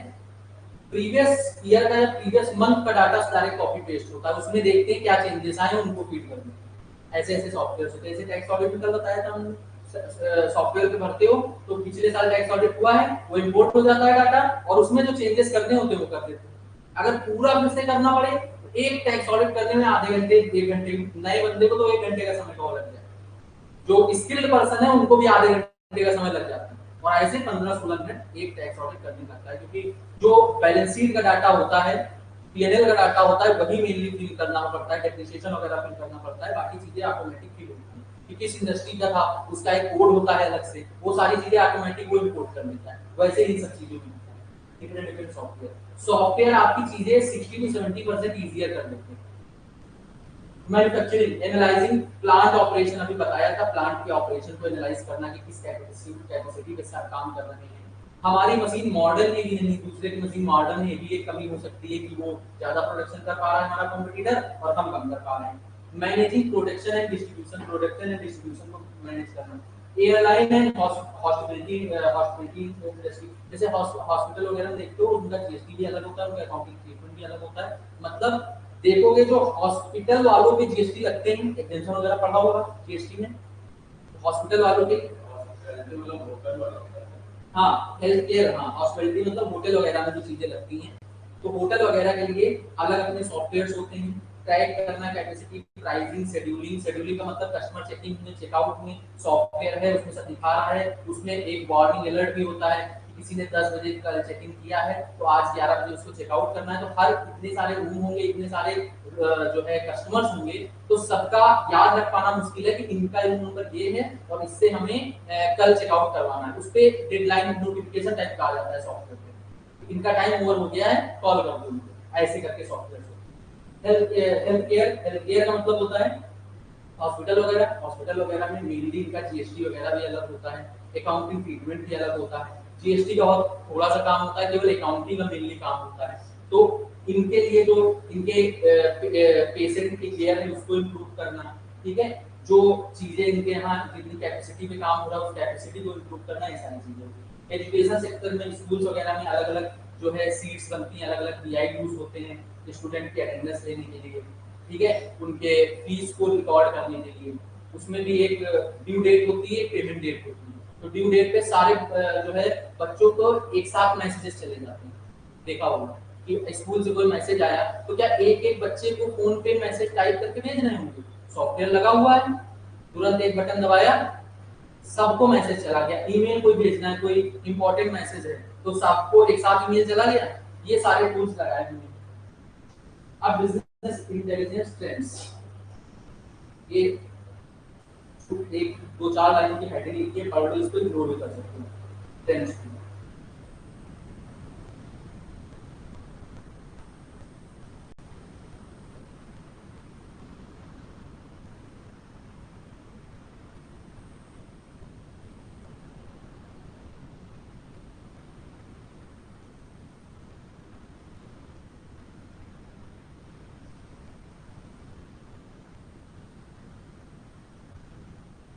बिजनेस इंटेलिजेंस ट्रेंड्स, इसका मतलब है पुराने तौर तरीके हैं उनको छोड़ के अब नए नए जो सॉफ्टवेयर आ रहे हैं उन पे लोग अलाइन कर रहे हैं, भरोसा कर रहे हैं, जिससे कि जो मार्केट में चीजें अडॉप्ट की जानी चाहिए नई नई, वो सॉफ्टवेयर में अडॉप्ट हैं और उनसे जो है अपने जो है चीजों को हम और अच्छा बना सकते हैं। इस छोटी छोटी यूनिट्स में प्रोजेक्ट्स को डिवाइड कर देते हैं। जैसे कोई टारगेट है, 1 साल का टारगेट है, तो उसको मंथली वाइज ले जाते हैं कि 1 करोड़ का टारगेट है साल का, तो हम उसको 10-10 लाख 15-15 लाख मंथ पे लेके जाते हैं। ऐसे स्मॉलर यूनिट्स में हम उसको डिवाइड कर देते हैं। ऐसे बहुत से सॉफ्टवेयर आ रहे हैं मार्केट में। 2 चैप्टर आपके खत्म हो गए, एक बीआई वाला और एक ऊपर कौन सा मनी नंबर। इस चैप्टर में 3 चैप्टर बताया था हमने, कहाँ लिखी हुई है, अभी उठी नहीं हमें लग रहा है, पीछे पेज पलटने लगे। आईटी था पहला टॉपिक, इंफॉर्मेशन टेक्नोलॉजी, दूसरा बीआई था, तीसरा आता है साइबर क्राइम या साइबर फ्रॉड, ठीक है। ये बहुत इंपॉर्टेंट है, इसमें खाली एक ही चीज इंपॉर्टेंट नहीं की मार्क्स कर लो फिर पढ़ा, मोस्ट इंपॉर्टेंट। ये भी बता दें, इससे अभी तक एमसीक्यू ही आया है, लेकिन न्यू सिलेबस में जब से चैप्टर इंट्रोड्यूस हुआ है ये टॉपिक पूछा नहीं गया है, टाइप्स ऑफ साइबर क्राइम, और ये बहुत इंपॉर्टेंट है। इसका मतलब या तो इस अटेम्प्ट में पूछ लिया जाएगा या तो दिसंबर में जब तुम लोग पेपर दोगे तब पूछा जाएगा, जून में कोई दूसरा पूछा जाएगा। लेकिन इतनी श्योरिटी है जितने टॉपिक हम इंपॉर्टेंट मार्क कराएं उनमें में से आ जाएगा। तो साइबर क्राइम क्या होता है, व्हाट इज साइबर क्राइम? सब लोग जानते हो, फोन लेके सब लोग बैठे रहते हैं। हां, cyber crime refers to criminal activity that involves computer और कंप्यूटर नेटवर्क टूल्स। जैसे मूवीज देखी होंगी आपने कि जो है कंप्यूटर को हैक कर लिया, ठीक है, क्रिमिनल एक्टिविटी, हैक करके दूसरे के अकाउंट से पैसा निकाल लिया, क्रिमिनल एक्टिविटी। आपका डार्क साइट्स होती है, डार्क वेबसाइट सुना होगा, ठीक है, उस पे जाके मर्डर की सिफारिश दे दिया, समझ लो ये सब क्या है, आपकी साइबर क्राइम्स है। इनसे रिलेटेड अलग अपना कोड बना है साइबर सेल, वहां पे इनसे रिलेटेड आपका जो है किसी की अनऑथराइज्ड फोटो एक्सेस करना, फोटो खींचना, ये सब साइबर क्राइम के अंदर आता है। किसी भी प्रकार की करना, उसको उसकी परमिशन के बिना किसी भी वेबसाइट पे अपलोड करना, ये सब साइबर क्राइम के अंदर आता है। साइबर सेल इन सब डील करता है, ठीक है। बैंक से रिलेटेड जितने भी फ्रॉड होते हैं, जैसे क्रेडिट कार्ड फ्रॉड, ठीक है, डेबिट कार्ड फ्रॉड, आपसे जो है कॉल किया, ओटीपी वगैरह पूछा, नंबर पूछा और आप दे दिए, काम हो गया आपका, तो आप साइबर सेल जाएंगे। नॉर्मल पुलिस स्टेशन में उन लोगों को खुद नहीं पता है कि ये आपके कंप्यूटर से कैसे गया, कैसे आया। जो इसके एक्सपर्टीज वाले बंदे हैं वो आईटी में बैठे हैं, आप लोगों को वहां जाना पड़ेगा, वहां पे अपनी अलग से एफआईआर होगी, वहां पे डील होगी। तो समझ में आया साइबर क्राइम होता क्या है। ऐसी कोई क्रिमिनल एक्टिविटी,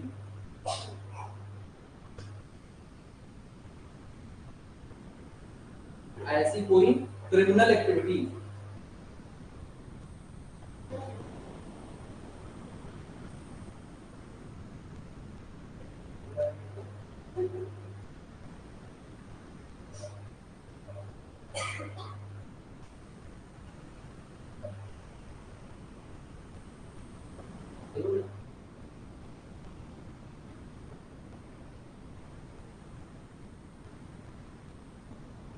ऐसी भी कोई क्रिमिनल एक्टिविटी जिस एक्टिविटी को करने से जो है क्राइम हो, और वो एक्टिविटी आपकी फोन या तो कंप्यूटर वगैरह से की गई हो, उसको हम लोग साइबर क्राइम बोलेंगे। ठीक है, पहली चीज तो क्राइम होना चाहिए, दूसरी चीज कंप्यूटर या फिर फोन वगैरह के माध्यम से किया जाना चाहिए। 2 पॉइंट्स हैं इसमें। अब ये सारे क्राइम दे रखे हैं इसमें, क्या लिखा है इसमें क्या मतलब है कि आप कहीं से भी सेंसिटिव इंफॉर्मेशन निकालने की कोशिश करें, अटेम्प्ट करें सेंसिटिव इंफॉर्मेशन लगाने की। जैसे कि एक होता है अटेम्प्ट टू मर्डर, एक होता है मर्डर। एक क्राइम कर दिया और एक क्राइम करने की कोशिश। तो यहाँ पे क्या है, आपने कोशिश की है, आपने अटेम्प्ट किया है उस क्राइम को करने के लिए। ठीक है, आप कर नहीं पाए, आप सक्सेस नहीं हुए। जैसे कि एक मूवी थी, नाम में नहीं याद आ रहा है, उसमें जो है कोशिश किया गया था सामने वाले के सर्वर को हैक करने के लिए, लेकिन वो हैक नहीं कर पाया था, फिर भी उसको जेल दी। कई सारे केसेस ऐसे अमेरिका में भी हुए हैं, कोशिश किया गया और पकड़ लिया गया, फिर भी उसको जेल दी।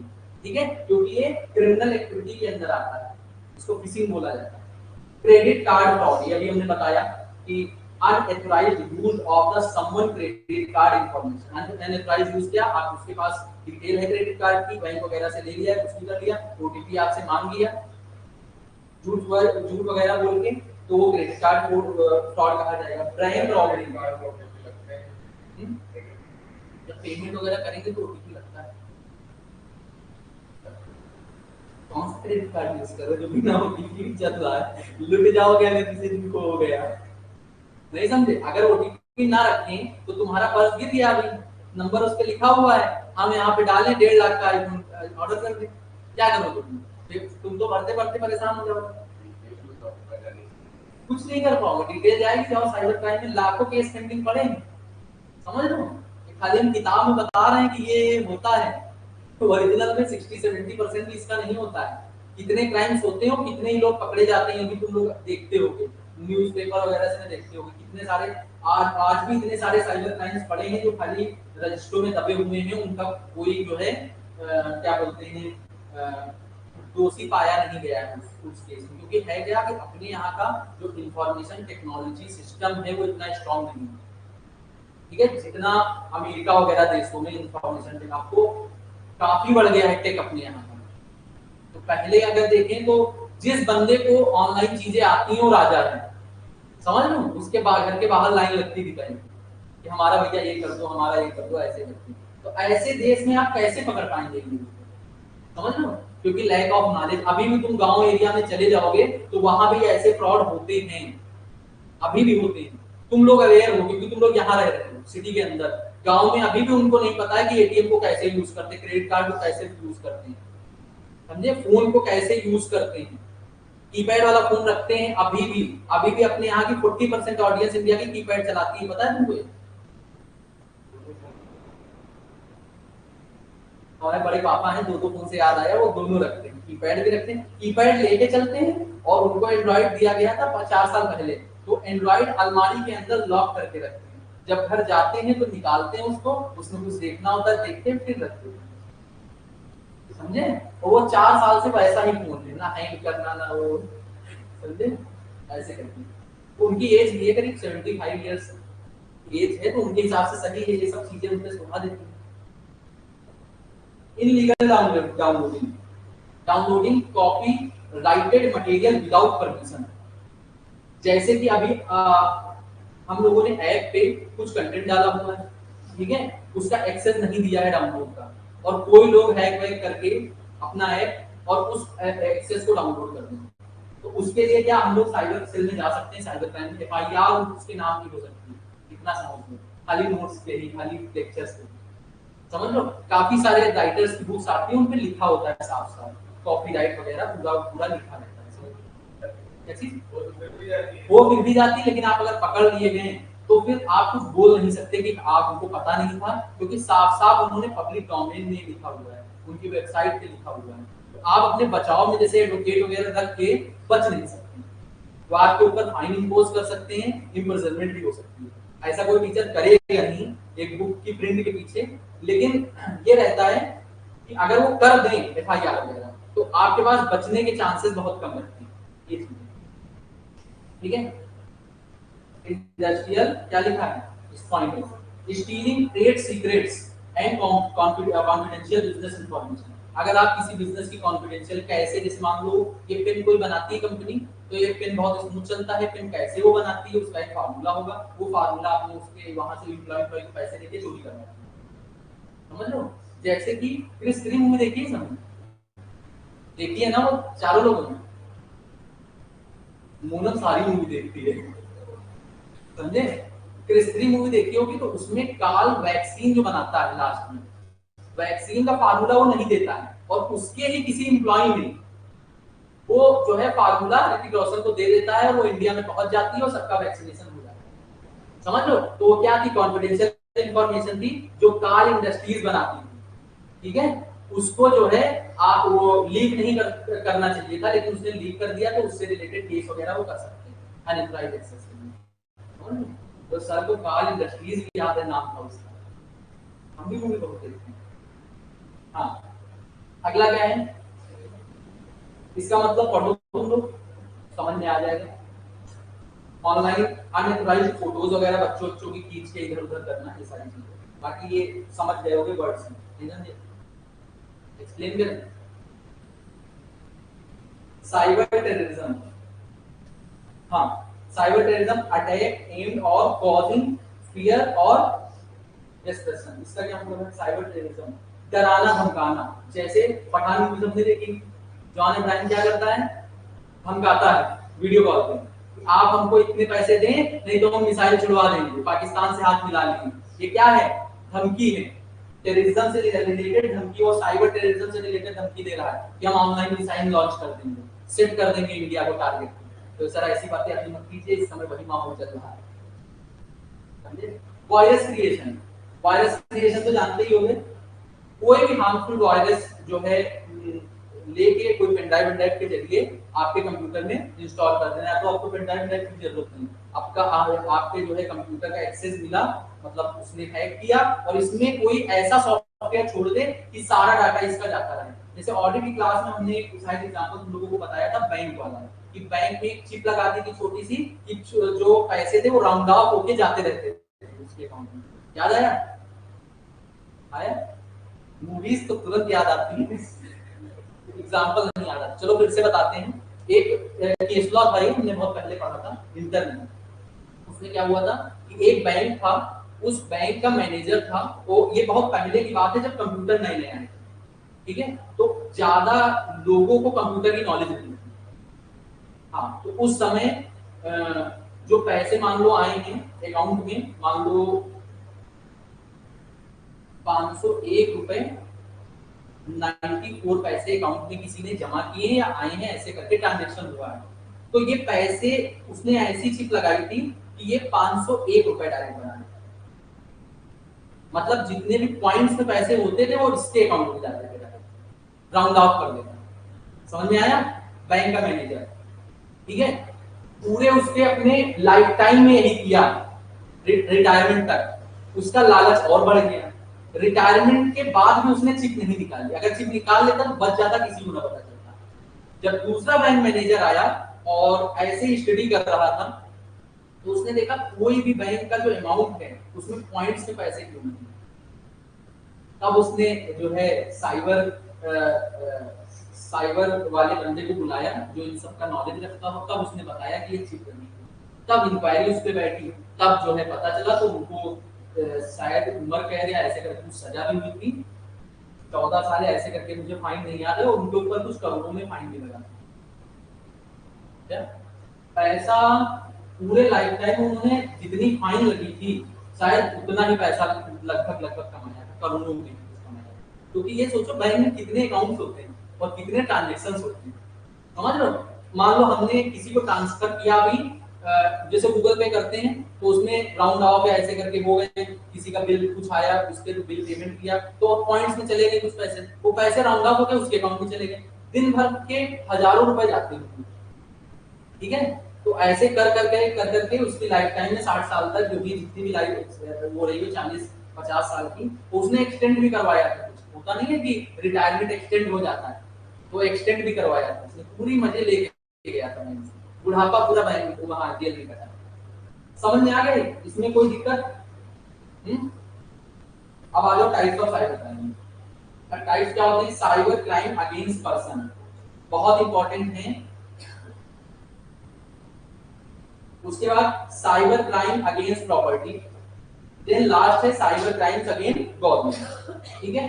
तीन चीजों से रिलेटेड, आप पर्सन से रिलेटेड कैसे, किसी पर्सन से आप जो है कोई क्या बोलते हैं उसके साथ कोई क्राइम कर रहे हैं, उसके पर्सनल कंप्यूटर में आप जो है जाके अनऑथराइज्ड एक्सेस कर रहे हैं, वायरस शो रहे हैं, ये आपका पर्सन की कैटेगरी में आता है। मतलब कि पर्सन टू पर्सन अगर क्राइम हो रहे हैं साइबर वाले, that is cyber crime against person. इसमें आपके डिफरेंट आप सबसे बड़ा चैलेंज रहता है इनके नाम याद करना, समझ रहे हो? Cyber is attacking using technology like email या फिर सोशल मीडिया टू थ्रेटनिंग और इंटिमिडेट समवन, मतलब किसी को धमकी देना, किसी को परेशान करना सोशल मीडिया के जरिए या ईमेल के जरिए। समझ लो कि हमारे अकाउंट में इतने पैसे जमा करो तो ये कर देंगे वो कर देंगे, ऐसे करके उसको थ्रेटनिंग करना। ये चीजें तुमको सब समझ में आ जाएंगी। मेन प्रॉब्लम आएगी इनके नाम के साथ इनको याद करना, सबसे बड़ा प्रॉब्लम ये।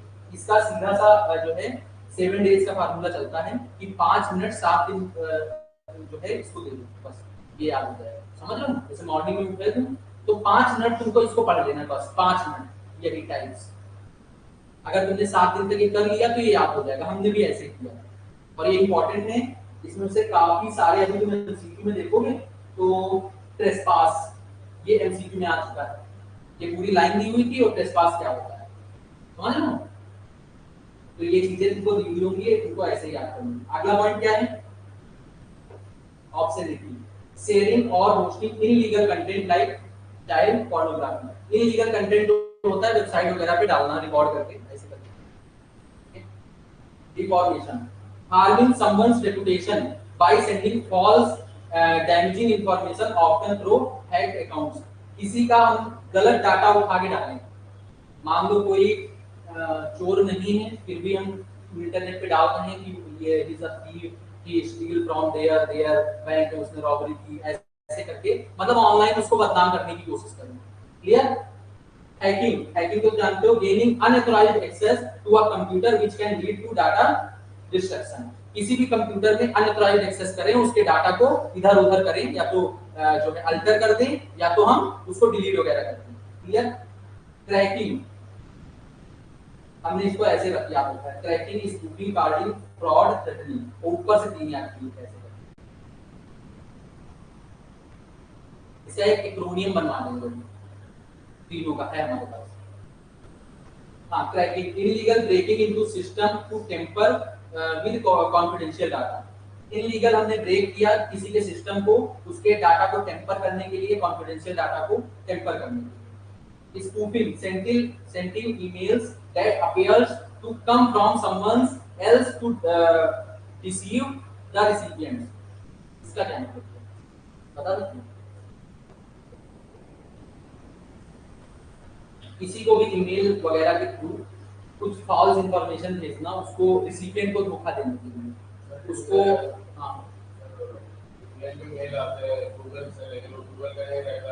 जैसे तुम्हारे इंस्टीट्यूट के काफी सारे मेल अभी इंटर वाले बच्चों को गए थे जो कि इंस्टीट्यूट के नहीं थे, मतलब इंस्टीट्यूट के नाम से कहीं और से मेल हो, उसको खोलो तो इंस्टीट्यूट की वेबसाइट पे नहीं ले जा रहा, कोई अपनी वेबसाइट पे ले जा रहा। समझ लो उस तरीके का कि इंस्टीट्यूट का मतलब रिसिपिएंट को क्या गुमराह करना एक तरीके का, ठीक है, कोई ब्रांडिंग है, कोई मान लो कोई कंपनी है, बहुत बड़ी जियो कंपनी है, जैसे मेल आया करते किसी ने खोल दिया और पहुंच किसी अलग अलग वेबसाइट पे चले गए, उस पे अपना ईमेल डाल दिया या फोन नंबर डाल दिया, तो तुम्हारे साथ कुछ भी हो सकता है। तुम्हारे फोन का ऑलमोस्ट 40-50% डाटा जा सकता है ईमेल का या फोन नंबर से, काफी सारी चीजें जा सकती हैं स्पूफिंग। इसीलिए जैसे डिफरेंट डिफरेंट अब बोला जाता है कि अगर आप एप्लीकेशन गूगल प्ले वगैरह से डाउनलोड कर रहे हैं, उसमें परमिशंस मांगता है कि ऑडियो परमिशन, वीडियो परमिशन ऐसे करके मांगता है। तो बिना सोचे समझे पढ़े लिखे हो ऐप के बिना जाने उसमें सारी permission allow allow allow allow ऐसे नहीं कर देनी, समझे। और लोग क्या करते हैं, मोस्टली 90% लोग, इतना किसके पास समझ नहीं में पढ़े, अलाउ अलाउ क्या ही है, हमारे पास अकाउंट में 10-20 रुपए पड़े रहते हैं, चोरी हो गए तो हो गए, मेजर स्टूडेंट्स की बात कर रहे हैं, समझ लो। लेकिन इससे बहुत बड़े बड़े क्राइम हो जाते हैं। कार्डिंग, कार्डिंग का क्या मतलब होता है, सीधी सी बात, डेबिट कार्ड और क्रेडिट कार्ड, जितने भी कार्ड्स होते हैं उनसे रिलेटेड अनऑथराइज्ड एक्सेस या अनऑथराइज्ड यूज या अनऑथराइज्ड ट्रांजैक्शन करवाना। क्लियर, कोई दिक्कत। फ्रॉड, इंगेजिंग इन, क्या लिखा है, deceitful practices such as stealing password, किसी का पासवर्ड स्टील करना। जैसे तुम लोग जमतारा के बेस्ट एग्जांपल बैठता है यहाँ साइबर क्राइम, क्योंकि वहां जिसमें साइबर क्राइम हो रहा है, ठीक है। तो उसमें क्या करता है कि लास्ट में एक वो पैटर्न बनाता है, पैटर्न इन द सेंस कि एक एटीएम कार्ड के 4 पासवर्ड होते हैं, समझ रहे हो, वो पैटर्न बनाता था कि 1 से 10 तक इसमें फिट करो, फिर 1 से 10 तक इसमें फिट करो, 1 से 10 तक इससे, ऐसे 10,000 कॉम्बिनेशन बन सकते हैं, 4-4 डिजिट। और ऐसे 10,000 बार एक ऐप था, खाली कोई बस बुकिंग का ऐप था, उसमें क्या था कि आप कितनी भी बार डालें कार्ड ब्लॉक नहीं होता, ऐसे 3 बार में कार्ड ब्लॉक हो जाता है अगर गलत आपने पासवर्ड वगैरह डाला। लेकिन वो एक लौता ऐसा ऐप था जिसमें कार्ड ब्लॉक नहीं हो रहा, उसका उन्होंने फायदा उठाया और उस पे लाखों का करोड़ों का चोरी वगैरह हुई, ऐसे उसमें दिखाया गया, ठीक है। और वो सच्ची घटना पे आधारित है। गूगल पे जो है सर्च करना जमतारा क्राइम साइबर क्राइम ऐसे करके पूरा है, दोनों देखिए कौन सी वेब सीरीज है, घर जाके होगी देखना है। इतनी बार हम यहाँ से समझ गए, हम यहाँ से समझ गए जमतारा सर्च कर रहे हैं, इसीलिए वो 6 डिजिट का पासवर्ड है। हाँ, क्योंकि 4 डिजिट में कॉम्बिनेशन कम बनने लगे, ठीक है। आगे क्या है, लास्ट पॉइंट,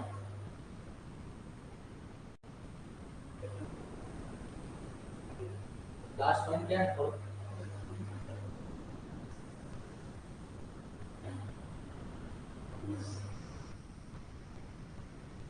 जैसे किसी का हमने कोई जो है पर्सनल डाटा हमारे पास है, उसके घर वालों को धमकी दे रहे हैं, उसको धमकी दे रहे हैं, समझ लो कि अगर तुमने इतने रुपए नहीं दिए इनको तो ये डाटा पूरा इंटरनेट पे हम लीक कर देंगे, समझ लो उस तरीके का एग्जांपल।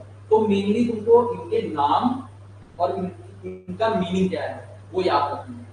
2 नंबर के आ सकते हैं इंडिविजुअल और 7 नंबर का क्वेश्चन, ठीक है। चैप्टर 5 से 7 नंबर का वेटेज रखता है और कभी कभी ये चैप्टर 10 नंबर का भी आता है, क्यों, क्योंकि 7 नंबर का एक क्वेश्चन प्लस 2 नंबर का एक एमसीक्यू, ठीक है। तो 9 नंबर हो गए, 9-10 नंबर का ही आता है। तो बुक में जो वेटेज लिखा हुआ है उस वेटेज को फॉलो नहीं करना है फाइनल की लॉ में, क्लियरली हम बता दें, ठीक है। लिखा उसमें 5% है, लेकिन जरूरी नहीं 5% उससे आ ही आए तुम्हारे अकाउंट में, हो सकता है ये चैप्टर अभी जून में ना आए, क्योंकि इकोनॉमिक लॉ में काफी सारे छोटे छोटे चैप्टर हैं, हो सकता है इसकी जगह वो दूसरा चैप्टर पूछ, क्योंकि हर चैप्टर से नहीं आएगा, लेकिन पढ़ के तुमको हर चैप्टर जाना पड़ेगा, क्योंकि तुम्हें नहीं पता होगा कौन सा आएगा कौन सा नहीं आएगा। ये एक काम कर सकते हो कि हर चैप्टर के कुछ 4-5 इंपॉर्टेंट क्वेश्चन होते हैं वो जरूर करके जाना स्ट्रेटजी में। हमने जब लॉ पढ़ी थी कोई बताने का नया नया सिलेबस आया था 2022, कोई बताने का क्या इंपॉर्टेंट है क्या इंपॉर्टेंट नहीं है, ये सब कोई पढ़ाता ही नहीं था, नया नया आया था, कोई टीचर ही नहीं था, नया न्यू सिलेबस था लॉ का, सब कंपनी लॉ सब पढ़ाते थे, इकोनॉमिक लॉ कोई नहीं पढ़ाता था। तो इकोनॉमिक लॉ हमने खुद से पढ़ी थी, सब कुछ खुद से बनाई, बहुत मेहनत करनी पड़ी थी। आगे आ गया साइबर क्राइम अगेंस्ट प्रॉपर्टी। पहला पॉइंट क्या है, इंटेलेक्चुअल प्रॉपर्टी है violating copyright trademark such as software piracy. जैसे तुम लोग देखते होगे कि नेटफ्लिक्स में मूवी देखनी है, ठीक है, लेकिन टेलीग्राम पे गए कोई पायरेटेड एप्लीकेशन डाउनलोड किया, उस पे आराम से मूवी चल रही है, पायरेटेड एप्लीकेशन है, क्या वो लीगल है? देखते होगे बीच बीच में ये सारे एप्लीकेशंस बंद हो जाते हैं।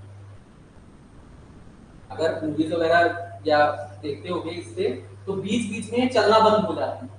क्यों? क्योंकि कोई नई मूवी आती है बहुत बड़ी, ठीक है, वो लोग कॉपीराइट लगा देते हैं कि अब आप मूवीज वगैरह ये नहीं डाल सकते, कुछ टाइम के लिए बंद होती है, फिर जाती है, डोमेन चेंज कर देते हैं, ठीक है। तो वायलेटिंग कॉपीराइट्स, किसी का कॉपीराइट चुराना, ट्रेडमार्क चुराना, ठीक है। जैसे इसमें हमने बताया था तुमको फिजिक्स वाला जो था, तो क्या फिजिक्स वाला का नाम फिजिक्स वाला है या वाला है? बताओ, स्पेलिंग क्या है? वाला की वाला है? क्यों है? पहले नहीं था। जब अलग पांडे ने यूट्यूब चैनल स्टार्ट किया था तब उसमें उसका नाम वाला ही था। एक साल बाद जब उसका यूट्यूब चैनल चलने लगा तो किसी ने उसका ट्रेडमार्क रजिस्टर्ड करवा लिया, मतलब वाला के नाम से। फिजिक्स वाला, ये ऑडिट क्लास में बताया था सब लोगों ने, ठीक है। तो फिजिक्स वाला जब रजिस्टर करवा लिया उसने और कंपनी चलने लगी, तो उसमें क्या हुआ कि जिसने रजिस्टर करवाया था वो पैसे मांगने लगा, वो पैसे मांगने लगा कि हमको इतने लाख या इतने पैसे दो, ठीक है। अलग पांडे ने नहीं दिया पैसे, कहने लगे हम नाम चेंज कर लेंगे, तो उसने वाला की जगह वाला कर दिया। ये इसकी स्टोरी, समझ रहे हो? अच्छा, इसमें फिजिक्स वाला भी कुछ नहीं कर सकता क्योंकि पहले डोमेन नेम उसने दिया, रजिस्टर उसने किया, गवर्नमेंट के अंडर में नाम क्या है कि फिजिक्स वाला वो है, तुम नहीं। तुमने उसका, अगर वो अलग पांडे, हालांकि उनकी रीच ज्यादा थी यूट्यूब हर जगह पे, लेकिन वो नाम सेम नहीं रख सकते थे क्योंकि कॉपीराइट लग जाता। जियो हॉटस्टार के साथ ये हुआ कि जियो हॉटस्टार के नाम पे एक अमेरिका में, कहां, दुबई के किसी बंदे ने दुबई चला गया और ले लिया, ठीक है। बाद में उसका सेटलमेंट वगैरह हुआ,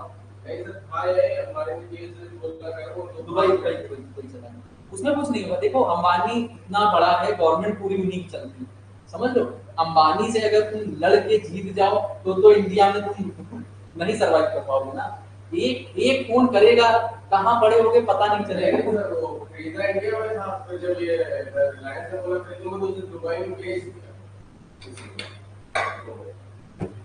उसको हटा सकते हो, खाली 1 मिनट के लिए ज्वाइन करना क्लास, ठीक है। तो ये समझ में आ गया कि किसी की कॉपीराइट, ट्रेडमार्क, ठीक है, या फिर सॉफ्टवेयर पायरेसी को वो करना, ठीक है। अगला क्या है? Squatting, claiming a domain name that someone else has registered. एक डोमेन नेम होता है, डोमेन नेम का मतलब होता है जैसे तुम लोग कोई भी नेम लेते हो ऑनलाइन, तो उसका एक, जैसे इंस्टाग्राम चलाते हो, इंस्टाग्राम को तुम्हारा यूजर आईडी का नेम अलग रहता है, ठीक है, यूजर आईडी का नेम अलग यूनिक रहता है। उसी तरीके से डोमेन नेम में अगर कोई रजिस्टर कर लिया है तो आप उस नाम से रजिस्टर नहीं कर सकते। साइबर वेंडलिज्म, मतलब सर कैसे कैसे नाम आ रहे हैं, साइबर वेंडलिज्म, ये हमें लगता है मिनिमम तुम्हें 2-3 दिन सोने की जरूरत है, इतनी नींद तुम्हारे नहीं रहती है, डायरेक्टली सो जाता है। चलो अच्छा ठीक है, थोड़ा बचा है, खत्म कर ले। तुम deliberately, cyber vandalism, deliberately damaging someone else data और सिस्टम, किसी दूसरे के डाटा या सिस्टम को डैमेज करना, ठीक है। अब इसमें देखो कि मोस्टली तुमको सब में बातें एक ही जैसी लग रही है, समझ रहे हो, लेकिन ये प्रॉपर्टी की बात की जा रही है। यहाँ पे डाटा का मतलब क्या है, सिस्टम का मतलब क्या है, या तो उसका सिस्टम तोड़ फाड़ दो या उसका डाटा तोड़ फाड़ दो, मतलब डाटा डिलीट कर दो, ऐसे कर दो। यहाँ पे प्रॉपर्टी की hacking, unauthorized access to our system for data theft and destruction. उसके डाटा थेफ्ट मतलब डाटा उसका चुरा हुआ हो। यहाँ पे आपकी प्रॉपर्टी की बात हो रही है, डाटा प्रॉपर्टी होती है आपकी, उसको चुरा लेना, ठीक है। वायरस एंड मॉम्स, इसका क्या मतलब हुआ? सॉफ्टवेयर में जो है वायरसेस वगैरह डालना जो कि डैमेज कर दे, स्टील कर ले आपके डाटा, मतलब कंप्यूटर से डाटा को, ठीक है। उसके बाद ट्रेसपास हो गया, accessing a computer network without permission, बिना परमिशन के कंप्यूटर नेटवर्क को एक्सेस करना, इवन विदाउट डैमेजिंग इट, मतलब अगर उसको हमने डैमेज भी नहीं किया, कुछ नहीं किया, केवल हैक करके छोड़ दिया है तो ट्रेसपास बोला जाएगा, समझ रहे हो। हमने उसमें कोई एक ना तो अल्टरेशन किया है, ना तो हमने जो है उससे डाटा को चुराया है, ना तो डिलीट किया है, केवल हमने उसको एक्सेस किया और छोड़ दिया, तो उसको ट्रेसपास, वो भी एक तरीके का क्राइम है, क्योंकि आके आप देख के तो गए सारा डाटा। तो पता चल जाता है क्या सर्च कर रहा है क्या नहीं, हम कह रहे हैं डाटा को डैमेज नहीं किया है, और बिना डाटा डैमेज किए या बिना निकाले वो, हाँ हमने कहा वो सारा सब चीजें देख लेगा। तुम्हारे कंप्यूटर में क्या पड़ा हुआ है, ठीक है, क्या तुम सर्च कर रहे हो, किसको मैसेज भेज रहे हो, ये सारी चीजें वो देख लेगा। इसको बोलते हैं ट्रेसपास। ट्रेसपास में किसी भी प्रकार का अल्टरेशन, या तो चोरी डाटा की, या तो डाटा को डिलीट करना, ये तीनों चीजें नहीं आती। क्लियर? केवल एक्सेस लेना आता है। क्लियर? इसका एमसीक्यू आ चुका है, नीचे एग्जाम में आ चुका है। हाँ, अगेन गवर्नमेंट के अगेंस्ट में क्या क्या साइबर क्राइम्स है। साइबर टेररिज्म, टेररिज्म तो जानते हो, इस समय तो सब लोग जानते होंगे। Attacks that aim to disturb government operation, ऐसा कोई अटैक जो गवर्नमेंट के जो ऑपरेशन चल रहे हैं, मतलब कामकाज चल रहे हैं, उनको डिस्टर्ब कर दे। सच एज, क्या लिखा है, अटैक, और क्या क्या लिखा है, हेट, मतलब हेट कैंपेस नहीं देखते हो, जैसे कि सामने अभी कोचिंग से किसी प्रॉब्लम हो तो सामने 10 बंदे लेके बैठ गए, बोर्ड लगा के नारेबाजी टाइप का कैंपेस चला देते हैं, एक ट्विटर पे हैंडल वो कर जाते हैं कि इस चीज ये हटाओ, टैक्स ऑडिट दो, समझे क्या कैंपेन्स हैं, समझे ये सारी चीजें। तो साइबर टेररिज्म, कोई भी गवर्नमेंट के ऊपर आप डायरेक्टली अटैक कर रहे हैं, उसके ऑपरेशंस को जो है डिस्टर्ब कर रहे हैं, ऑपरेशन कोई चल रहा है, आप नारेबाजी करवा रहे हैं, तो ऑपरेशंस गवर्नमेंट के डिस्टर्ब हो रहे हैं, साइबर टेररिज्म के अंदर आता है। वारफेयर, वारफेयर क्या होता है, जैसे अपने यहाँ रॉ है, रॉ है या आईएसआई, बताओ तुम चुप रहना, बताओ रॉ है या आईएसआई, रॉ पक्का, पूनम मूवी बहुत देखती हूँ ना, पाकिस्तान को तो नहीं सपोर्ट कर दोगे, आईएसआई है ना, रॉ है, रॉ है, मूवी देखने का फायदा ये होता है, चीजें चीज तो याद रहती हैं। तो जैसे रॉ के ऊपर है, तो रॉ के ऊपर साइबर अटैक्स हो रहे हैं, जैसे एक मूवी थी उसकी जो जीनियस, देखो हमने बोले भी नहीं, वो मूवी जो है आ गई, जीनियस मूवी थी, उसमें क्या कर रहा था, दूसरे दूसरे कंट्रीज से डाटा को क्या कर रहे थे, डाटा पे अटैक कर रहे थे बार बार, ठीक है, रॉ पे अटैक हो रहे थे, रॉ के डाटा को निकालने के लिए, ठीक है। बहुत सी मूवीज में देखा होगा कि साइबर अटैक, पूरी टीम लगी हुई है और अपने डाटा पे अटैक कर रहे हैं, साइबर पे, अपने गवर्नमेंट का रॉ डाटा, रॉ का मतलब होता है आपका जो जितनी भी सिक्योरिटी है, कहाँ पे हम लोगों के बंकर्स बने हुए मिलिट्री के, ठीक है, जो बॉर्डर एरिया है, कहाँ पे कितने सोल्जर्स हैं, पूरी डिटेल्स का डाटा रहता है। अगर वो दुश्मन के पास चला गया तो हम लोगों की जितने भी ऑफिसर्स हैं उनकी सबकी सिक्योरिटी कंप्रोमाइज हो जाती है। पायरेसी, पायरेसी तो जानते हो, कोई भी ऐसा एक सॉफ्टवेयर लॉन्च कर देना अपनी इंडिया में किसी दूसरी कंट्री से, जो कि वो सॉफ्टवेयर आपसे ढूंढ के आपका सारा डाटा ले रहा है, जैसे इस समय काफी सारे चल रहे थे कि ये सॉफ्टवेयर ना डाउनलोड करो, ये ना डाउनलोड करो, काफी सारे मैसेज हम पढ़ रहे थे।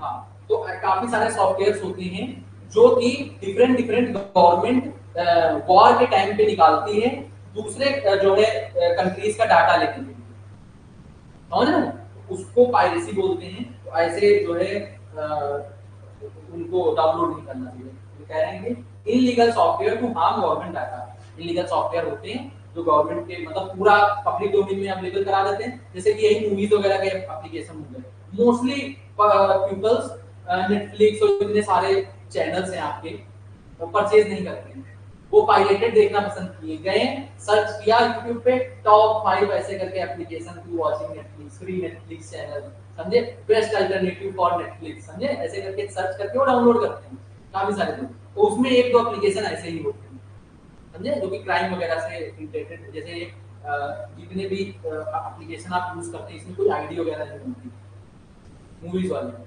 समझे, बहुत डेंजरस होती है। अगर मतलब किसी क्राइम के मकसद से उनको वो बनाए गए, तो आपने उनको डाउनलोड किया तो फोन का सारा डाटा उनके पास जाता है, बैंक वगैरह की सारी डिटेल्स, अगर लाखों रुपए पड़े हैं तो सबके साथ नहीं होता है, लेकिन जिनके साथ होता है वही बताते हैं, उनके पास पुलिस जानती है। Unauthorized information access, gaining sensitive government information for, क्या लिखा है, मतलब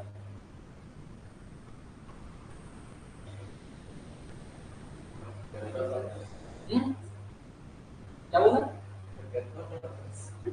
इधर पर्पस अनऑथराइज्ड मतलब सेंसिटिव गवर्नमेंट का डाटा अपने यूज के लिए, यूजफुल उसके लिए हम लोगों ने अनऑथराइज्ड एक्सेस उसका किया। सेंसिटिव इंफॉर्मेशन यही जो हमने बताया, जो है रॉ के कितने एजेंट्स किस किस देश में तैनात हैं, ये सारी इंफॉर्मेशन क्या हो जाती है, सेंसिटिव हो जाती है। इसके बाद का जितना भी ये आता है बस इतना ही बचा है। इसमें आपके केवल सेक्शंस लिखे हुए हैं। लीगल फ्रेमवर्क क्या है कि सेक्शन 65 में दिया गया है tampering with computer sources, section 66 में हैकिंग और अल्टरनेटिव तो पढ़ा चुके हैं, तो इनके सेक्शन दे रखते हैं। सेक्शन 67 में पब्लिशिंग, ये जो उल्टे सीधे कंटेंट होते हैं समझ लो वो डालना, unauthorized access to protect systems, ठीक है, ब्रीच ऑफ कॉन्फिडेंशियल, ये सारे पॉइंट्स हमारे डिस्कस हो चुके हैं वही, ठीक है। Publishing false DSC digital signature, इनके सबके सेक्शन दे रखे हैं। क्या सेक्शन इंपॉर्टेंट है, अगर याद कर पाओ तो याद कर सकते हो। हम बता चुके एक बार ऐसे क्वेश्चन आया था एग्जाम में जून 2023 में, इसमें ये लिखा था कि 5 आप जो है साइबर क्राइम्स बताइए और 5 आप जो है ये जो है आईपीसी के क्राइम बताइए। आईपीसी मतलब इंडियन पीनल कोड, जो आपने नॉर्मल कोड होते हैं जहाँ पे मर्डर वर्डर वाले डिस्कशन होते हैं वो कोड के बताइए, और 5 आप साइबर कोड्स के बताइए। तो 5-5 वहां पे खाली नाम लिखिए, समझ रहे हो। तो इनको एक काम करना, 4-4 5-5 याद कर लेंगे, क्लियर। बाकी इसमें कुछ समझाने वाला नहीं है। ये ऊपर हमने तुमको पढ़ाया था sending threatening mail by email, ऊपर पढ़ाया था, ठीक है। डिफार्म करना मेल के द्वारा, फॉर्जरी करना इलेक्ट्रॉनिक मतलब duplicate electronic deform, bogus website मतलब फर्जी की वेबसाइट बनाना, email spoofing, web jacking, email abuse, ये सारी इनमें देखो लिखा है IPC section 503 of IPC Indian penal code. IPC का मतलब इंडियन पीनल कोड, जो अपने नॉर्मल कोड सेशन कोड चलते हैं, क्लियर। अब ये साइबर क्राइम्स हैं आपके जो पढ़ चुके हो, इनके सेक्शन अलग है। ये सेक्शन किसके हैं, ये साइबर क्राइम के सेक्शन। कोई दिक्कत यहाँ तक, ये सेक्शन से इनको खाली नाम याद करना है, इसमें कुछ पढ़ाने वाला नहीं। हाँ, cyber crime to protect against crimes, ये पढ़ो, लास्ट टॉपिक है चैप्टर इंडिया।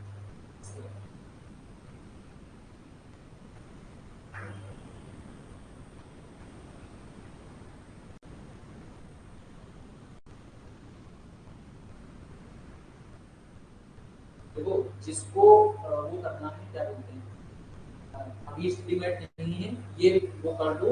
इकोनॉमिक लॉ जितनी है पूरी बुक से एक एक चीज मैच करा लो, पूरी बुक हमने इसमें की, इसमें तुमको ज्यादा ही मिलेगा कम नहीं मिलेगा इसमें। इसी से पढ़ना है तुमको, 10 रुपये नहीं रखने, इससे भी पढ़ लो, स्टडी मटेरियल से पढ़ लो, कंफ्यूजन होगी उसमें कि किससे पढ़ें किसमें मार्क करें। एक चैप्टर इसमें मार्क किया एक उसमें मार्क किया तो काम नहीं चल पाएगा। या तो स्टडी मटेरियल चूज करो या तो ये वाली बुक चूज करो, दोनों सही हैं। स्टडी मटेरियल में लैंग्वेज थोड़ी सी टफ दी होगी, इसमें लैंग्वेज तुम लोग देख रहे होगे इजी देख रहे होगे, इतना डिफरेंस है। हेडिंगे और सेक्शंस एक भी कहीं पे भी चेंज नहीं, सारे वही पड़े हैं। इंटर में तो हम इंटर में जब ऑडिटोरेशन बनाए थे उसमें तो फिर भी कुछ चीजें हमने कट की थी, फाइनल लॉ में हमने कुछ नहीं कट किया, पूरा पूरा हमने बताया। इंपॉर्टेंट बता देते हैं कि ये एग्जाम के लिए ज्यादा इंपॉर्टेंट है, पढ़ना तुमको सब है।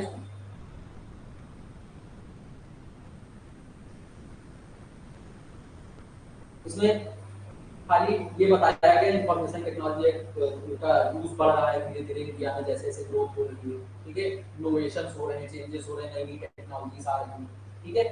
Additionally, Indian Penal Code 1860 has been updated to include a provision for cyber crime. IPC में भी कुछ सेक्शन साइबर क्राइम्स के दिए हुए हैं, जैसे ईमेल स्पूफिंग, मतलब अगर क्राइम हुआ है तो कुछ क्राइम से रिलेटेड आप साइबर क्राइम के बाद यहाँ भी जा सकते हैं।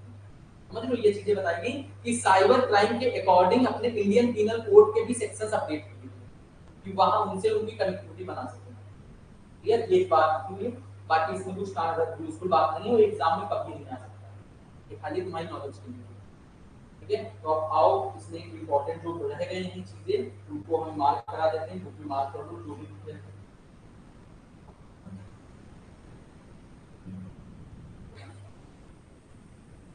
ये आ गया, मैं क्या करूं। देखो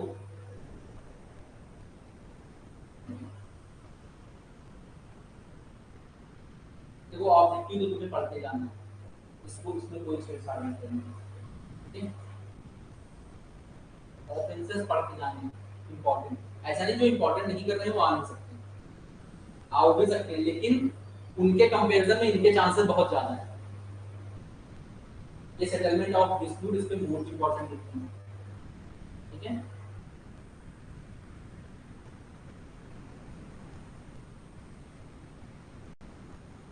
और ये जो दो सेक्शन दे रखे हैं यहाँ पे 43 और 72 है। 43 में बताया गया कि कॉर्पोरेट वगैरह की ड्यूटी होती है कि अगर पर्सनल डाटा कलेक्ट कर रहे हैं तो उसका पूरी तरीके से ध्यान रख के खाना खाना जा रहा है, उससे रिलेटेड फाइन दे रखी है कि 3 साल की जेल और 5 लाख रुपए या तो दोनों कर सकते हैं, बस इतना याद रखना, ये मोस्ट इंपॉर्टेंट है।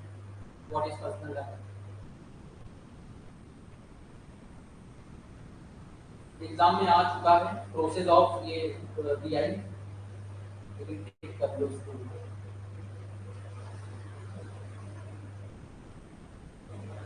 ये बेनिफिट सुनो, ये वाले बेनिफिट्स याद करना, ये पढ़ना एग्जाम में दोनों लिखोगे, लेकिन कीवर्ड में तुम ये लिखोगे, ये वाले ज्यादा करो। एग्जाम में कोशिश करना कि जब लिखते हो ये बेनिफिट्स वगैरह तो पहले सारी हेडिंगें लिखना, फिर एक एक करके एक्सप्लेन करना। लिखोगे तुम उतना ही, लेकिन 7 नंबर के कंटेंट में पेज भरा हुआ लगेगा, समझ लो। खाली ऐसे ही चालू हो गए एक लाइन से, उसमें क्या होता है आधा पेज होता है वो नंबर काट लेते हैं एग्जाम में। ये तरीके हमने देखे हैं नंबर रीड करने।